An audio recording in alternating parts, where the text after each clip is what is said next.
Hello, Vitham.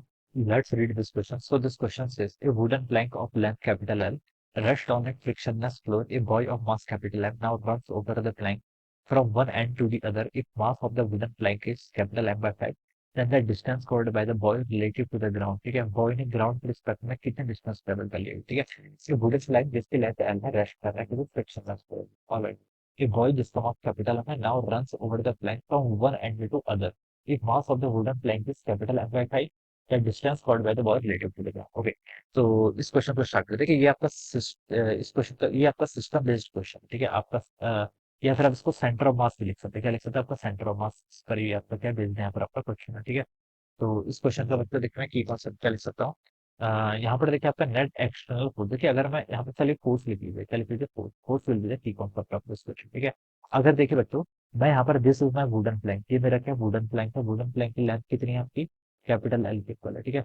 This wooden plank has a length of capital L, ठीक है। ये capital L है।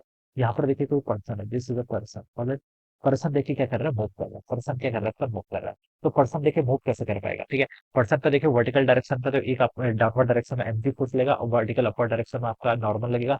तो वर्टिकल डायरेक्शन में तो देखिए फोर्सेस बैलेंस है, ठीक है। पर्सन देखिए क्या कर रहा है? मूव कर रहा है। तो मूव देखिए कौन से फोर्सेस के कारण कर पाएगा, पहले को आप मुझे बताइए, ठीक है। मूव तभी कर पाएगा, देखिए यहाँ पर आपका एक आपका सिर्फ हॉरिजॉन्टल डायरेक्शन में, ठीक है। हॉरिजॉन्टल डायरेक्शन में आपका देखिए मान लीजिए आपका एक्स एक्सिस है, दिस इज हॉरिजॉन्टल, वाई आपका वर्टिकल है। तो हॉरिजॉन्टल डायरेक्शन में देखिए अगर पर्सन कोई मूव कर पा रहा है तो उसका मतलब इस पर कौन सा फोर्स लग रहा होगा? फ्रिक्शन फोर्स लग रहा होगा। कौन सा फोर्स? आपका फ्रिक्शन फोर्स लग रहा होगा, ठीक है। और पर्सन देखिए आपका फॉरवर्ड डायरेक्शन को मूव कर रहा है, तो मैं बता सकता हूँ पर्सन का फ्रिक्शन आपका एक डायरेक्शन लगेगा। और फ्रिक्शन के अंदर भी मोर स्पेसिफिकली हम बात करें तो स्टैटिक फ्रिक्शन लगेगा, ठीक है। मूव करते टाइम तो स्टैटिक फ्रिक्शन, ठीक है।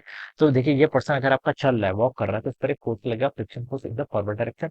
और इस पर्सन पर अगर फ्रिक्शन फोर्स फॉरवर्ड डायरेक्शन को लग रहा है, तो इस प्लैंक पर देखिए फ्रिक्शन फोर्स क्या लगेगा? सर बैकवर्ड डायरेक्शन को लगेगा, ठीक है। ऐसा मैं इसको बता सकता हूँ, ठीक है। इस पर्सन का मास एम है और इस प्लैंक का मास कितना आपका एम बाई 5 के इक्वल है, ठीक है। अब मैं अगर पर्सन प्लस देखिए अगर मैं इन दोनों को अलग अलग सिस्टम कंसिडर करूँ, ठीक है, तब तो मैं बता सकता हूँ कि इन पर एक्सटर्नल फोर्स लग रहा है। लेकिन अगर मैं ये बॉय प्लस प्लैंक को एक सिस्टम ही कंसिडर कर लेता हूँ, if I will consider boy plus plank as a system, तो बता सकता हूँ कि इस पर आपका कोई नेट फोर्स तो नहीं लग रहा है, ठीक है। नेट फोर्सेस पर आपका कुछ नहीं लग रहा है, ठीक है।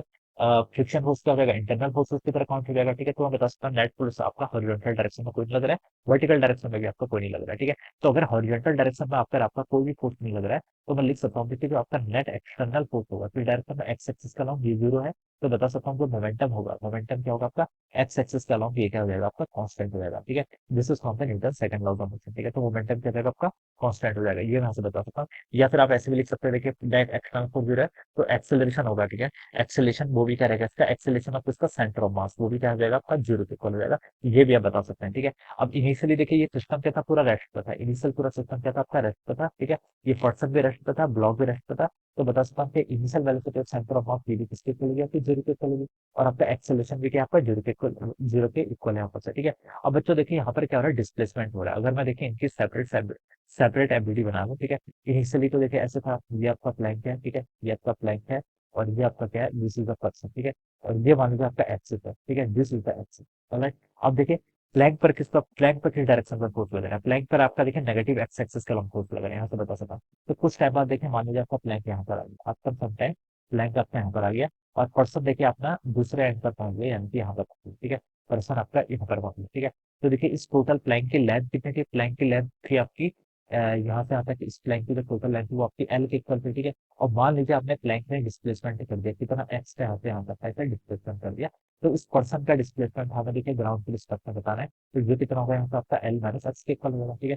टोटल लेंथ तो देखिए एल ही एक्स है, तो मैं बता सकता हूँ पर्सन का displacement with respect to the ground. Plank के रिस्पेक्ट में टोटल इसमें कर लिया एल, लेकिन ग्राउंड के रिस्पेक्ट में बताऊंगा तो एल माइनस एक्स हो जाएगा, ठीक है। क्योंकि पर्सन आपका लेफ्ट डायरेक्शन को राइट डायरेक्शन को मूव कर रहा है, और प्लैंक आपका क्या कर रहा है? लेफ्ट डायरेक्शन को मूव कर रहा है। ऐसे मैं इसको यहाँ पे करके बता सकता हूँ, ठीक है। तो देखिए बच्चों अब मैं क्या बता सकता हूँ? सेंटर ऑफ मास की पोजीशन तो बच्चों क्या रहेगी आपकी? फिक्स रहेगी, ठीक है। अब देखिए हम यहाँ पर क्या लगा लेते हैं, अब यहाँ पर हम बता सकते हैं कि देखिए इस पर्सन का मास कितना, ठीक है। इस पर्सन प्लैंक का मास देखिए एम बाई 5 है, तो प्लैंक का मास हो जाएगा आपका एम बाई 5। कितना डिस्प्लेसमेंट किया है इसने? एक्स, ठीक है। m/5 इंटू एक्स, ठीक है। अगर प्लैंक आपका लेफ्ट में जाएगा तो पर्सन को तो राइट पे जाना ही पड़ेगा, ठीक है। पर्सन को कहाँ पर जाना पड़ेगा, आपको राइट पे जाना पड़ेगा, ये हम बता सकते हैं। तो m/5 इंटू एक्स ये किसके इक्वल होगा, पर्सन का मास कितना है आपका एम के इक्वल, ठीक है। और इसने कितने डिस्टेंस ट्रेवल किया, देखिए एल माइनस, ठीक है। कोऑर्डिनेट्स का चेंज बता रहा हूँ, ठीक है। कोऑर्डिनेट्स का चेंज बता रहा हूँ, देखिए इसका एक्स का डिस्प्लेसमेंट हुआ है, पर्सन का कितना डिस्प्लेसमेंट हुआ है एल माइनस एक्स, तो मैं उसको यहाँ पर एल माइनस एक्स लिखूंगा। तो ये टर्म यहाँ से इक्वल हो जाएगी, एम से बच्चा अपना एम कैंसिल, ये हो जाएगा आपका x by five equal to कितना हो जाएगा एल माइनस एक्स, ठीक है। तो आप इसको लिख सकते हो, देखिए x by five plus x करेंगे तो आपका 6x/5 हो जाएगा, it will equal to L, alright. तो एक्स की वैल्यू कितनी आ गई यहाँ पे आपकी 5l/6 के इक्वल आएगी। एंड ये एक्स क्या था आपका, x is the displacement of the plane. आपसे क्वेश्चन में क्या पूछा है, distance covered by the boy relative to the ground, boy का बताना है ना। तो बॉय का तो देखिए एल माइनस एक्स के इक्वल हो जाएगा, किसके रिस्पेक्ट में, ग्राउंड के रिस्पेक्ट में। तो एल माइनस एक्स की जगह आप यहाँ पर 5l/6 कर लो, तो ये हो जाएगा आपका 6l माइनस 5l कितना l/6, तो ये आपका l/6 हो जाएगा डिस्प्लेसमेंट आपका boy with respect to the ground के रिस्पेक्ट में। तो ये देखिए आपको ए ऑप्शन पे गिवन कर रखा है, ठीक है। तो ए ऑप्शन कर जाएगा इसका राइट आंसर जाएगा। तो इस तरीके से बच्चों हम के क्वेश्चन पे यहाँ पर आपका सॉल्व करें, okay. So this would be the answer of this question. So I hope you all understood this concept. All the best and thank you so much.